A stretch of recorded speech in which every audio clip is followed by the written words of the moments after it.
Good evening, everybody. My name is Laurel McDonald, and I'm director of the Thomas Fisher Rare Book Library.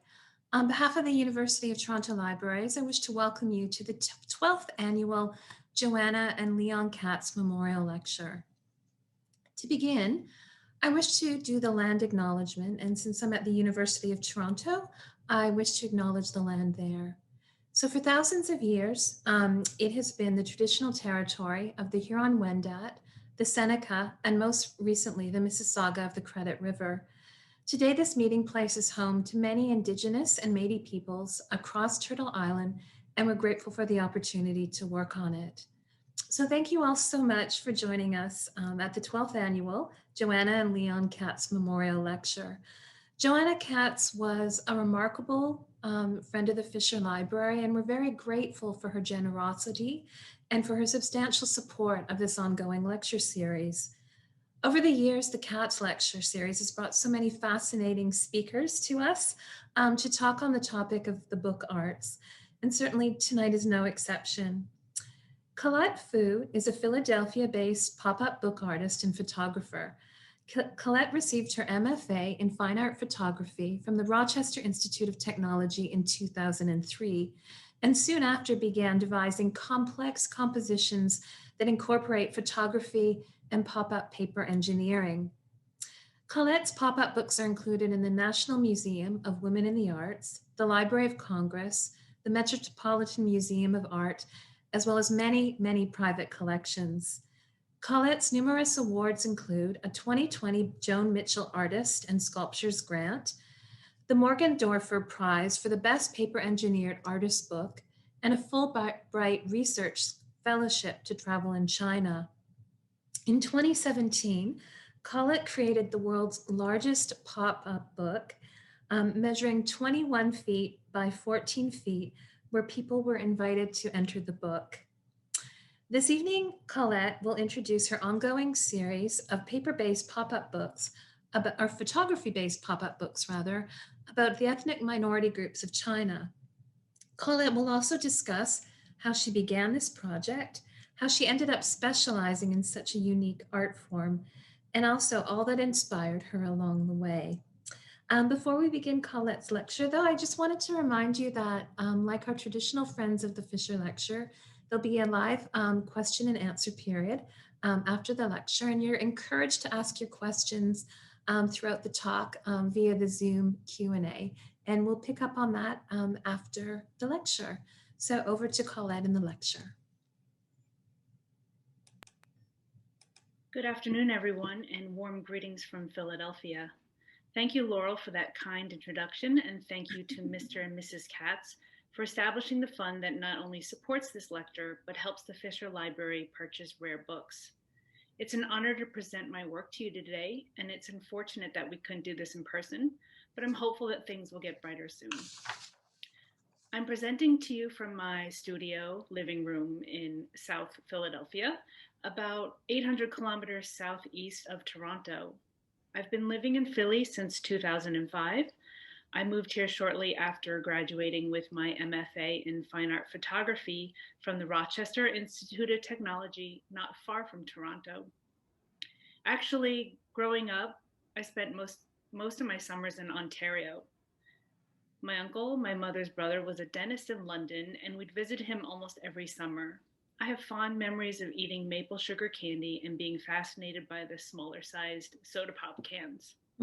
That's me on the left in 1996 with a Nosa Yi woman from my mother's ancestral home near the border of Sichuan and Yunnan provinces in China. But hold on, that's also me, my graduation photo from high school in North Brunswick, New Jersey, just 9 years earlier. So I can't really talk about my work without telling you a little bit how I got here. Long story short, my parents immigrated from China, my mom from southwest China's Yunnan province, and my dad from northeastern China's Shandong province. Dad was a mechanical engineer, PhD from Johns Hopkins University. Mom was a voice major at the Peabody Institute of Music, also at Johns Hopkins University. They met on campus in Baltimore. Fast forward, I was born, youngest daughter of 3.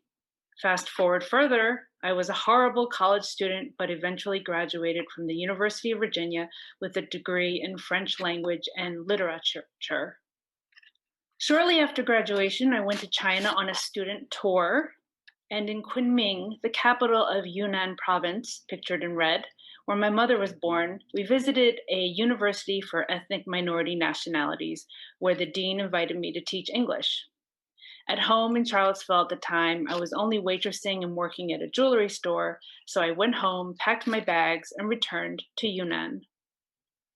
While in Yunnan, I discovered that my great grandfather, Long Yun, had not only helped establish the university where I was teaching, but was a member of the powerful Black Yi tribe and governor and general of Yunnan during the transitional years of World War II.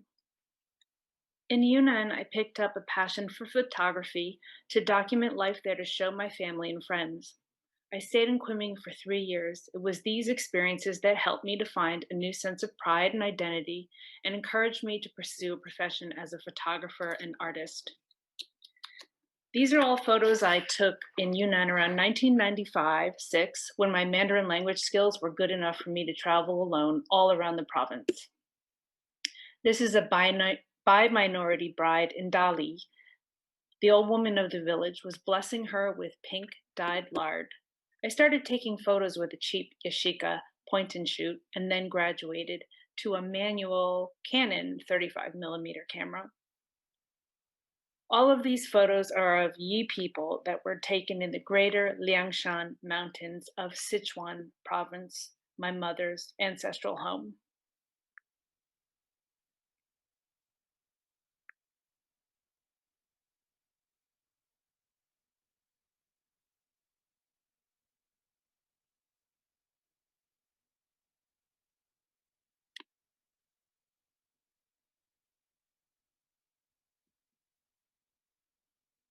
Returning to the States, I ended up getting another bachelor's degree in photography at Virginia Commonwealth University, and afterward moved to New York City for an editorial internship at Aperture magazine.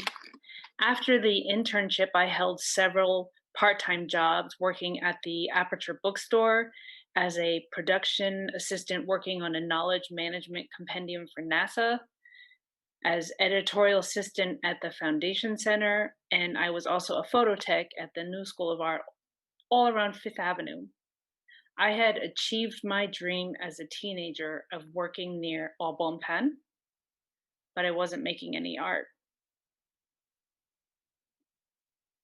I decided to go back to school and get my MFA at the Rochester Institute of Technology. My thesis project at RIT was a series of photo collages presented in large light boxes. The light boxes were given to me from my sister who was video store manager at Tower Video in New York City, and the boxes were being updated with thinner, more efficient models. The series was titled Photobinge. Photobinge satirized an urban, commodity-driven culture that focuses on facade and the surface of things. I chose sports-related backgrounds to reference bones, sweat, desire, spectatorship, competition, achievement, and the constant social habit of judging, evaluating, and comparing. This is A Colorful Dish is a Balanced Dish in three 34 by 48-inch light boxes. Images were all hand scanned from 35mm film and collaged in Photoshop. This is Golf and Games in two 4-feet light boxes. After grad school, I exhibited in New York. I rented a truck and transported all the boxes to Brooklyn by myself.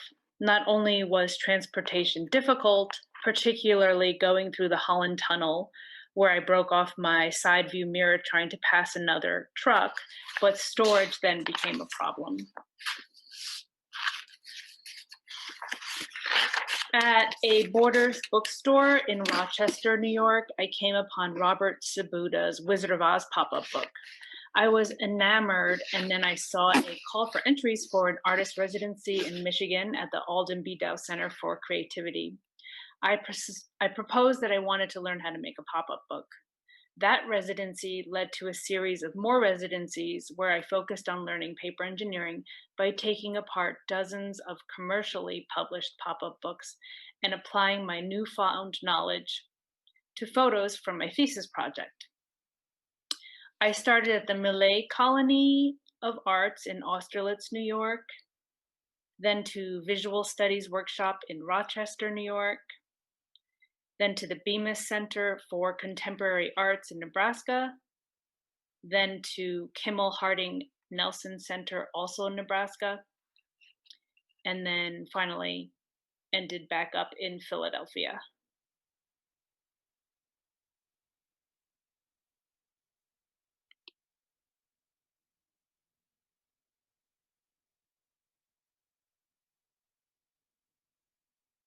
After this series, I moved to Philadelphia with a friend who was opening a Thai restaurant and thought I could wait tables part time while pursuing a postmaster's in art therapy.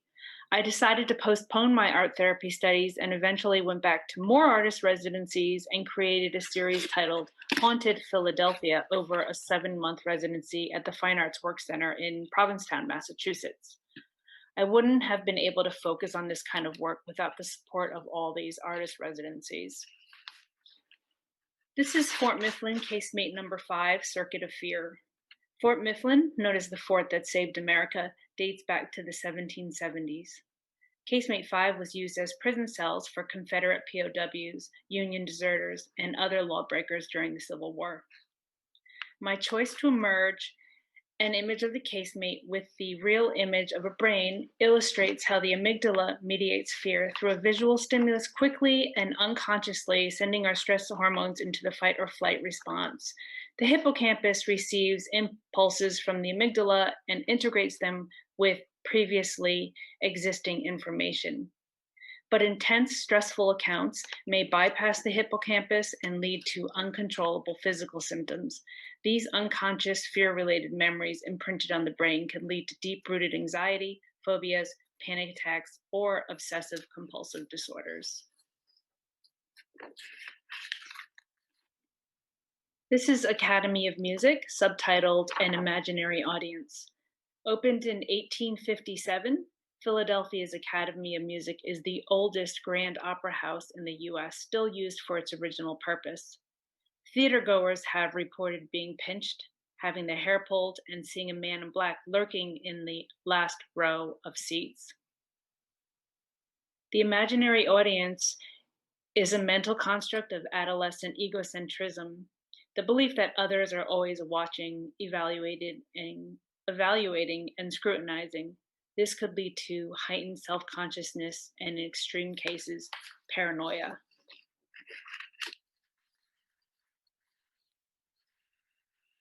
So after I finished the Haunted Philly series, I decided to apply for a Fulbright Fellowship. Fulbright Fellowship is sponsored by the U.S. Department of State and supports scholars with funding for projects that promote mutual understanding between nations. So in 2008, I went back to China with my proposal to create a photographic pop-up book of the 25 ethnic minority nationalities in Yunnan province. My rough initial intent was to create an accessible commercial publication to create awareness of these peoples, but my path took another route as I began creating handmade, smaller editions. Yunnan is China's most southwestern province, sharing borders with Tibet, Myanmar, Laos, and Vietnam. It has snow-capped mountains to the northwest and tropical rainforests to the south. It's so rich in natural resources that it has the largest diversity of plant life in China, and thus this diversity extends to its population as well. According to the most recent census conducted in China, which was in 2010, of the 1.3 billion population of China, less than 9% were ethnic minority nationalities. Most of these minority groups reside in autonomous regions and districts, which constitute 64% of China's total land. In summary, an autonomous region has its own local government and supposedly more legislative rights. These autonomous regions are Xinjiang, Tibet, Inner Mongolia, Guangxi, and Ningxia. So I ziplined back to Yunnan over the Angry River. But when I arrived, although only a decade later, life had changed drastically. This is a Dai minority vendor in one of several Walmarts. There was now a drive-through McDonald's, Prada shops, and Haagen-Dazs, to name a few.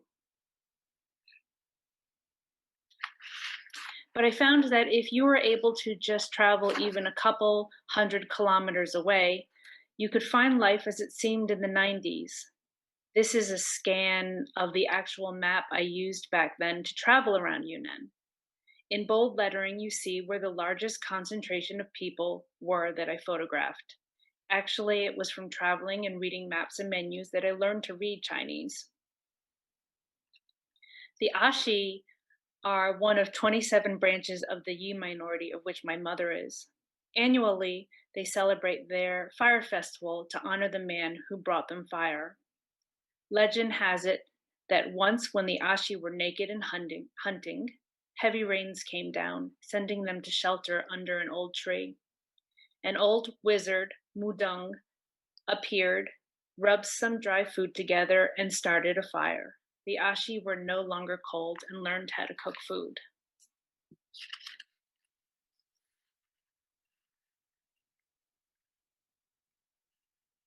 This is a photo of a Dai vendor at their annual water splashing festival. The Dai live in a lush tropical area in southern Yunnan near river basins with exceptionally fertile soil.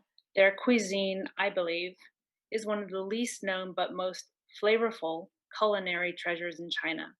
Similar to Thai food, it combines sour, spicy, salty, and sweet flavors, but has its own distinctive style.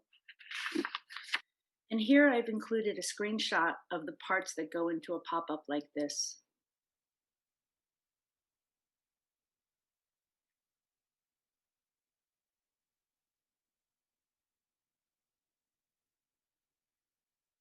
This is Yi Costume Festival.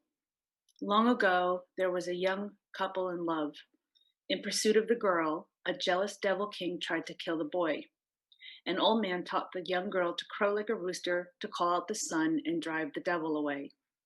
The girl saved her boyfriend, and the villagers now show their gratitude by wearing coxcomb hats that bring luck, safety, and happiness to their people.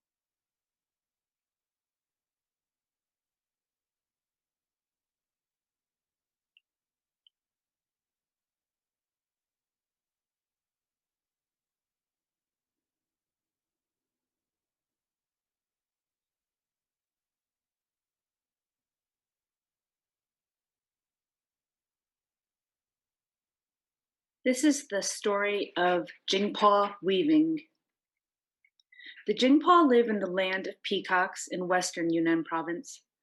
Long ago, a brave Jingpo boy fell in love with a Jingpo girl who played him the mun harp night and day. He crafted her an exquisitely carved bamboo case. When she missed the boy, she would play the mun harp and stare at the designs on the bamboo case. Eventually, she began to weave those patterns onto her clothes. Brightly colored wool skirts mirror their daily lives as they live in mountainous regions where day and night temperatures are drastic. Angular shapes relate to fern, a plant they frequently saw as they migrated among cold and high altitudes where fern flourished. The patterns are derived from symbols from their respect to animals and plants, and their waist hoops offer protection as they symbolize an animal trap. The Jingpo believe that good and evil spirits reside in all living forms. As the Han Chinese honor the dragon, Yi people worship the tiger as their grandest totem.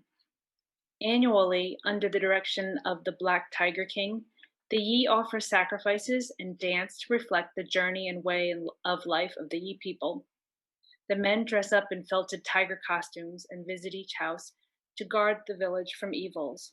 They dance, mimicking surveying, plowing, harrowing, sowing, and weeding, all steps of the rice growing cycle to ensure a healthy crop and long life for all.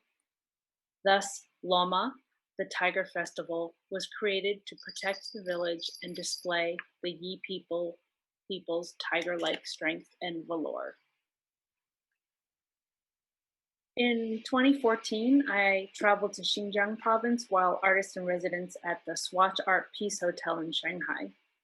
The US Department of State had issued a travel advisory, but my tickets were non-refundable, so I couldn't cancel my trip.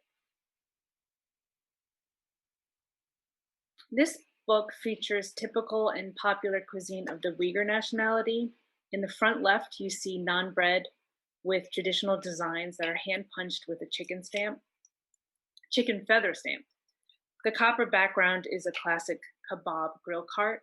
The dishes are all placed on a traditional tablecloth and are surrounded by grapes from the Turpan Grape Valley. These grapes account for 80% of China's grapes and raisins. Hand-pulled noodles surround the spread. Uyghurs are a Muslim Turkic ethnic group living within China's dominant Han and have been under China's control since the 18th century. Rich in natural resources, the economic development of the region has been accompanied by large-scale immigration of Han Chinese. In 1949, Uyghurs comprised 82% of the population. The Uyghur population today makes up under half, and hundreds and thousands are detained in re-education camps. Xinjiang Uyghur Autonomous Region is now one of the most heavily policed areas in the world.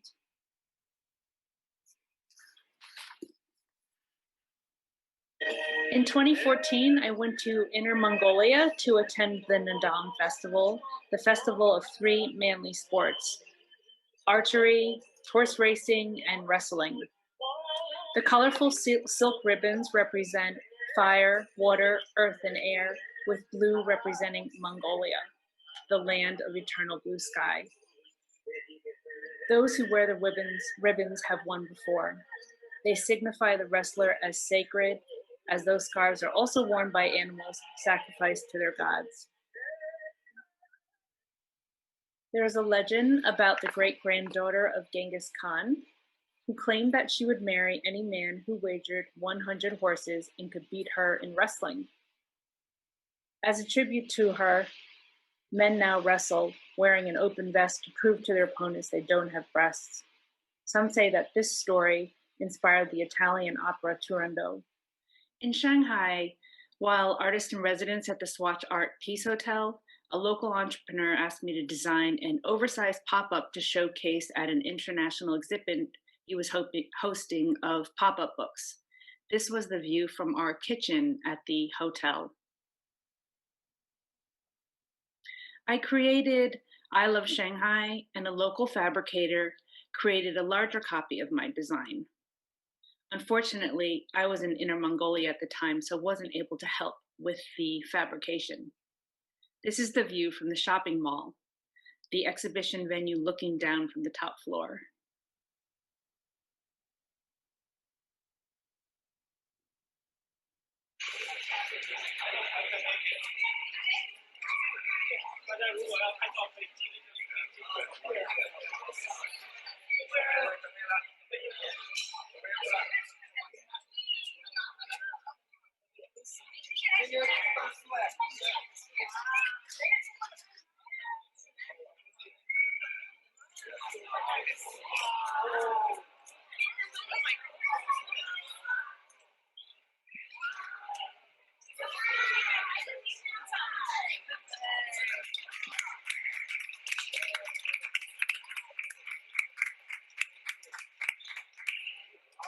So, although I designed this pop-up, I didn't fabricate it, so I had it in the back of my mind that one day I wanted to fabricate my own.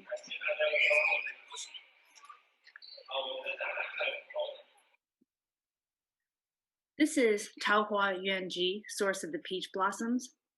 Taohua Yuanji loosely translates as utopia in Mandarin Chinese.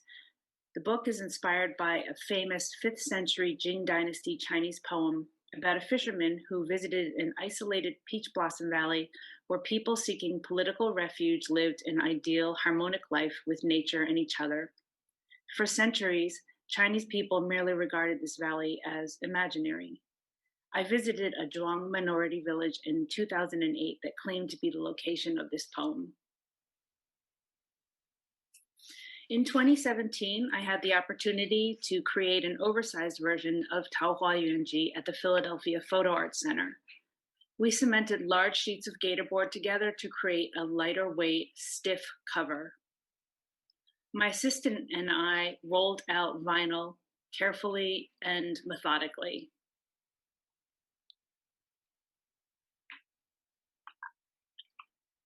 I printed the images with a large format Epson printer onto a sturdy waterproof polypropylene material so people could touch and walk on it.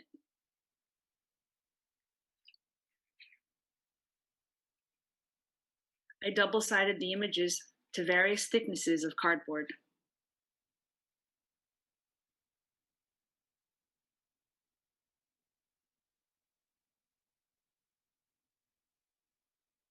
This is an image of our grand opening. 2 of us could open it.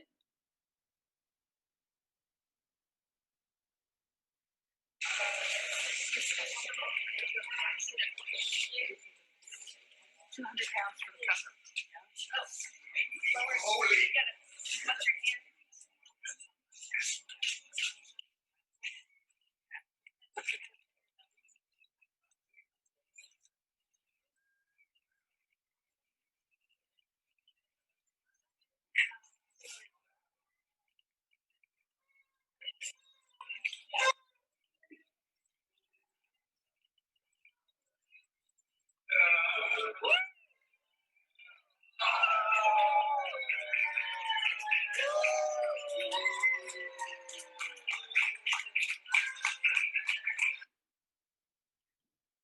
The final book measured 13.8 by 21 feet, and visitors were invited to enter inside. The book was literally 1,100% the original size, and the images held up surprisingly well due to their abstract quality. The book is now part of the permanent collection at the Taubman Museum in Roanoke, Virginia. In the story, although villagers told the traveler not to tell of their location, he vainly marked his path and sent government officials who were unable to find it. To the Chinese, this story is metaphoric to an imaginary, unattainable utopia. And although I traveled there in 2008, I have not told anyone how to get there.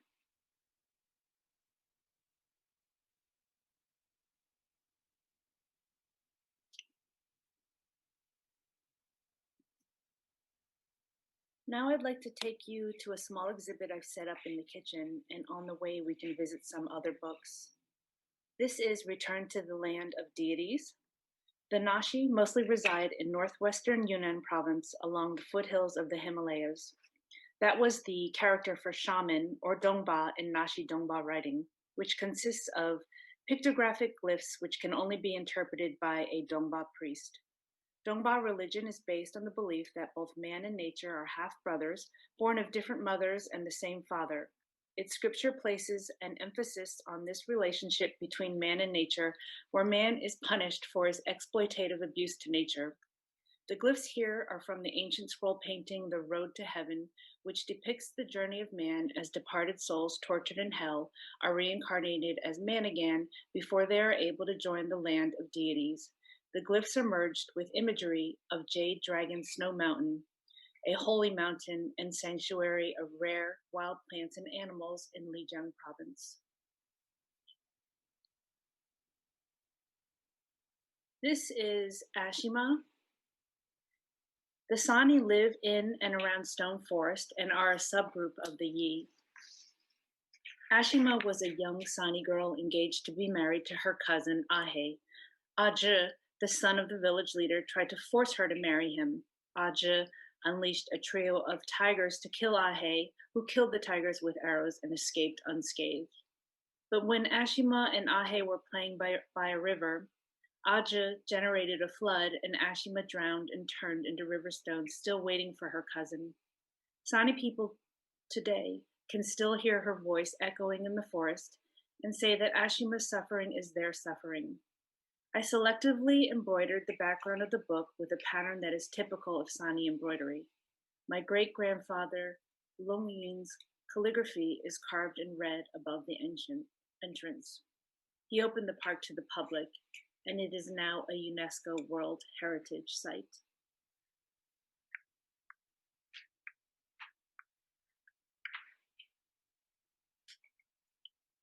This is Bayi Village. Hunto, red-headed Yao woman of 8-1 village, embroider, marry, and dye their own cloth. Unmarried women wear black turbans, and when they marry, they tie their hair under red conical-shaped hats and shave any remaining visible hair. Long ago, when traversing through the forest, the leader of the group wore a red plantain flower on the top of her head to be easily visible. These hats replaced the flowers and now represent leadership.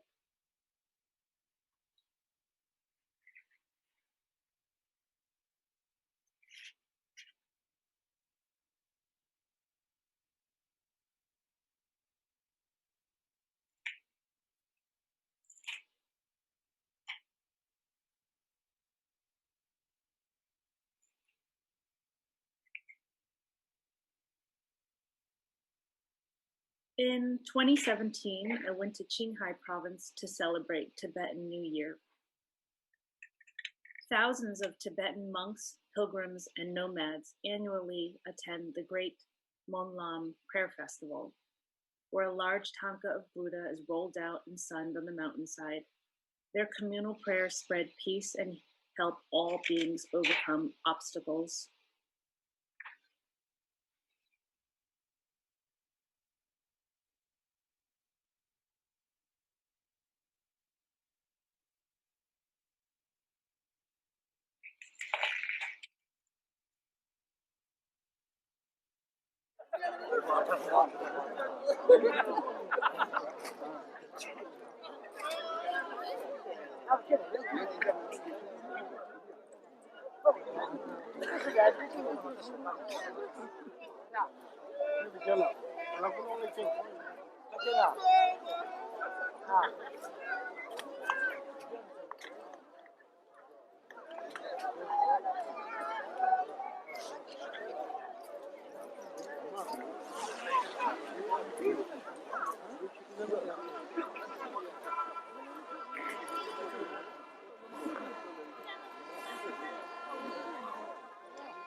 This is a carousel or starbook.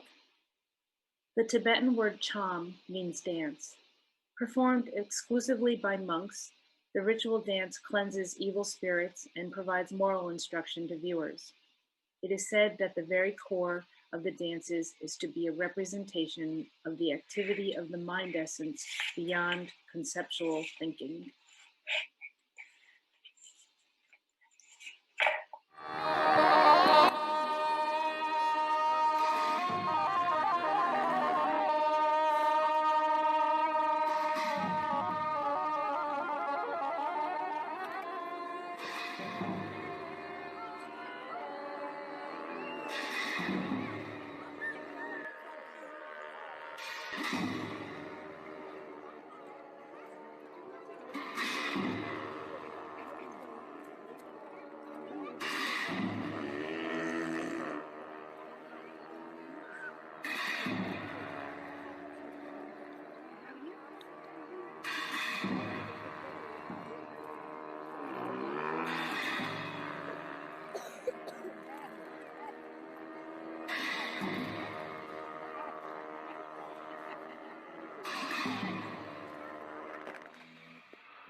This is Meow Fishing Contest.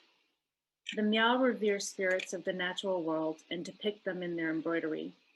They use paper cutting to create embroidered stories on their clothing to protect their families and to tell ancient myths. Every year during the Sisters' Rice Festival, the Miao of Southwest China hold a fishing contest to pray for a healthy harvest. The more fish caught, the more luck someone will have. The team that catches the most fish wins a goat and some money.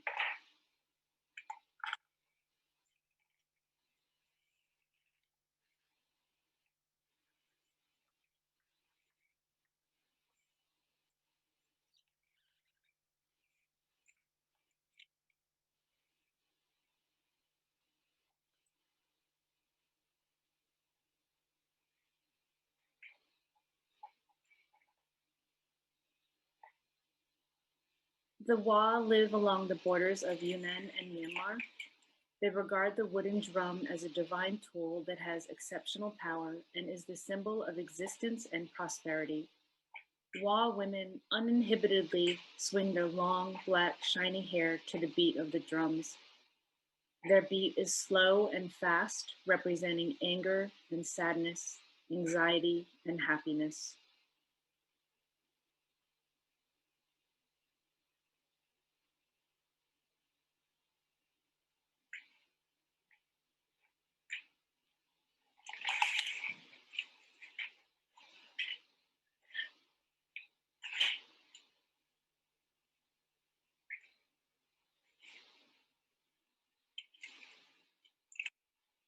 This is Kaifuna.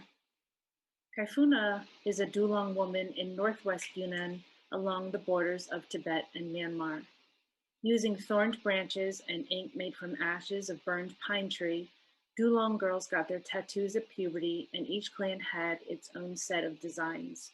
The origin is not clear, but some claim it was to make them unattractive to powerful neighboring tribes who enslaved the Dulong and went after their women.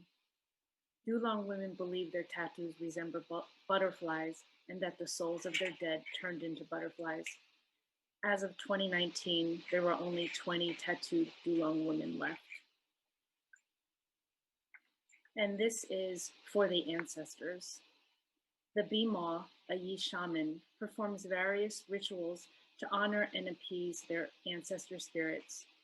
Untying knots on grass figures symbolize the release of curses and family misunderstandings. Spirit branches purify the family.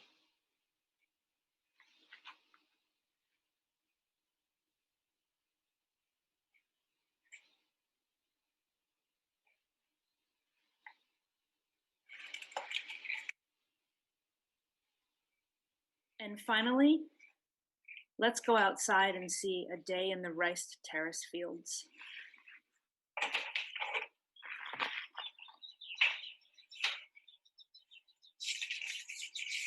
The Red Yao women of Huanglao village, Guangxi province, wash their long hair in fermented rice water. Their village lies just 1 kilometer south of Ping'an terraced rice fields. They cut their hair once in a lifetime during a coming of age ceremony when they become old enough to marry. The women add this extension as an extension to their real hair that often grows up to 7 feet long. A second extension is made from hair that has fallen out during combing. As grooms should be the first to view their uncovered hair, unwed women wrap their heads in black cloth. The women believe that their hair embodies their spirit and that long hair brings longevity, wealth, and good fortune. The longer the hair, the more fortunate one will be.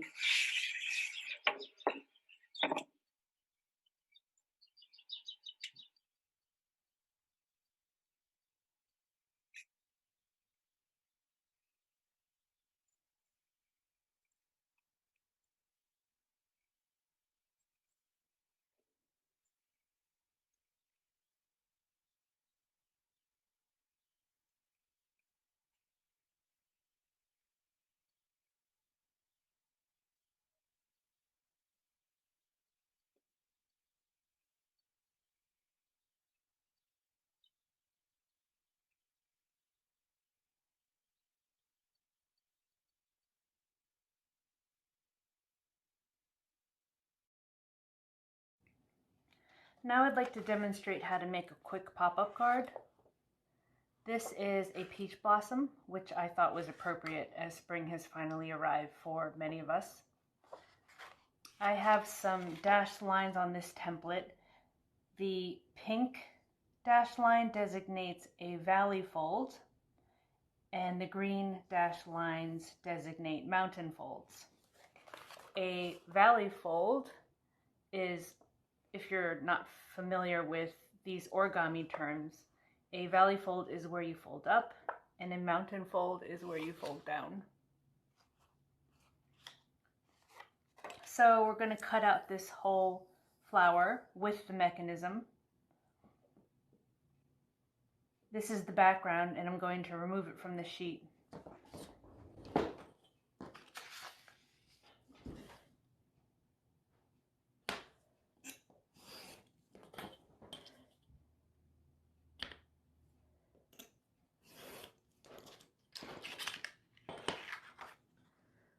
First, I'll score the template with my knitting needle. So I'll quickly show you some of the tools that I like to use. This is an X-Acto knife with a standard 11 blade that comes with the knife. And then some scissors. These are precision scissors on the right. And I like to use these large scissors because I can fit 3 fingers, sometimes 4 fingers through this hole, and I can get better control. Bone folders. This is a bone folder, and it's good for folding and making sharp folds. You can also get a Teflon bone folder, which sometimes is better for that. It's softer and won't mar photos, or it won't burnish fabric. PVA glue, which is polyvinyl acetate. PVA glue is nice because it dries fast and it's archival and acid free. Here's like this precision applicator tool that I like to use also.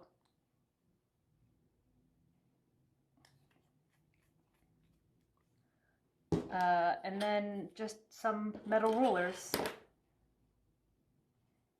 So let's take this metal ruler and score these lines. I'm going to first score this pink line, which is the valley fold. And then I have this X, which is mountain folds.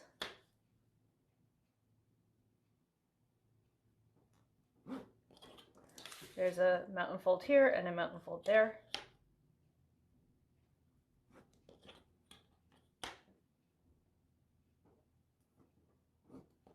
And then I'm going to cut this whole thing out. I'm going to start with my X-Acto knife.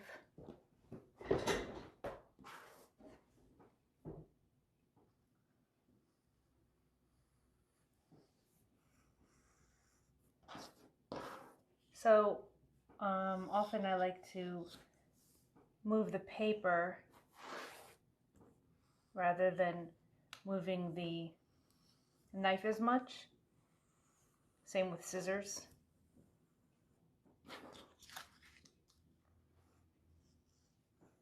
I've printed this template on 65-pound cardstock with my laser printer, and printing with the laser on cardstock is nice because the image is still pretty vibrant even though the paper is not coated like inkjet paper is coated.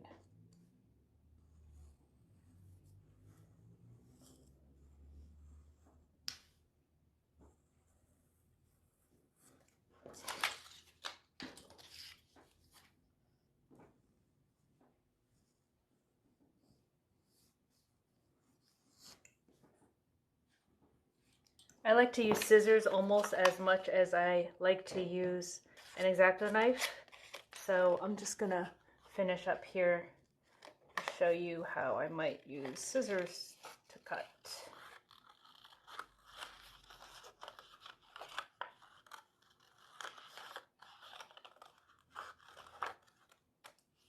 Okay, so now we got the template. We are going to fold in half here. We're going to fold down here at the glue tab. This pink line is a valley fold, and the two green lines that make this X are mounted folds. I'm using my fingernails to score, but you can also use a bone folder. So let's fold this in half. We're going to put glue on this little tab here. I'm using my micro applicator. Just put a little bit of PVA over there. I like to use my finger and smooth it out, and then quickly hold it this way, glue the tab to the back of the flower. So this pink score line in the center, if you want it to be in the right place, it should be perpendicular to the bottom here. It still works if you're not, exactly at 90 degrees, but that's what you're aiming for. I use my bone folder to just give it pressure so that the glue will dry, but the glue dries pretty quickly. So I think that's actually enough. So now I'm going to hold the mechanism like this, push in through the sides. That's a squash fold. And then with my finger, I'm going to go out and crease the flower there. If I want to, I can take this bone folder and kind of enforce these folds. Now I take my background, score this pink line with my knitting needle. That folds it, makes a nice sharp fold. And then I'm going to apply glue on all these gray areas. I don't need to use this background, but I thought it would be nice to show you that this triangle positions right in the center. So let's put glue on both sides. For this mechanism, it's important that I put glue all over the surface. If I don't, the flower won't open up fully.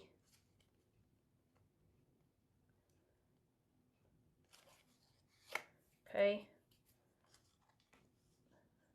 Center it.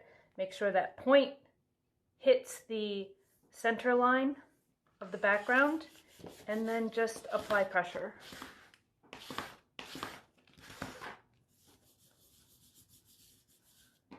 Maybe flip it over, apply more pressure.